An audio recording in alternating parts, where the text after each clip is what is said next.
பூங்காற்று திரும்பவும் அடுத்த வார எபிசோடில் பார்த்தீங்க அப்படின்னா ஒருத்தவங்க வந்து தன்னோட பொண்ணுக்கு முகூர்த்த சாரின்னு சொல்லிட்டு ஒரு சாரியை வாங்குறாங்க. அதை வந்து ஆனந்தி கையில் கொடுத்து, நீ வந்து கல்யாணம் ஆகாத கன்னி பொண்ணாக இருக்கமா, உன் கையால் வந்து இந்த சேலையை வச்சு சாமிக்கிட்ட வேண்டிட்டு என்கிட்ட கொடு நல்லபடியான்னு சொல்லவும், ஐயோ நம்ம கல்யாணம் ஆனது தெரியாமல் பேசுகிறாங்களே அப்படின்னு மனசில் நினச்சிக்கிட்டு ஆனந்தியும் அந்த சேலையை வந்து சாமிக்கிட்ட வேண்டி அவங்க கையில் கொடுக்குறாங்க.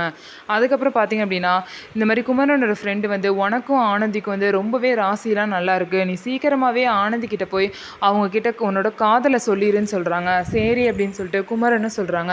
இதுக்கப்புறம் பார்த்திங்க அப்படின்னா ஆனந்தி வந்து அந்த ஹோட்டலோட மாடியில் நின்று யோசிச்சுட்டு இருக்காங்க. இந்த மாதிரி வந்து எல்லாரும் என்னையும் குமரன் சரியும் சேர்த்து வச்சு பேசுகிறாங்க.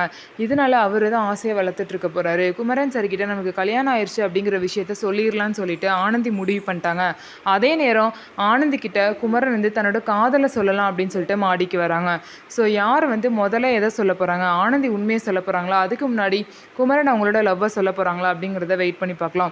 அப்படி ஆனந்தியோட உண்மை தெரிஞ்சதுக்கப்புறம் குமரன் வந்து என்ன முடிவெடுக்க போகிறாரு, அதுக்கப்புறமா ஆனந்தி மேலே குமரனுக்கு லவ் இருக்குமா இல்லை அதோட போயிருமா அப்படிங்கிறத வெயிட் பண்ணி பார்க்கலாம். நம்ம வீடியோ உங்களுக்கு பிடிச்சிருந்தா நம்ம வீடியோவை லைக் பண்ணிக்கோங்க.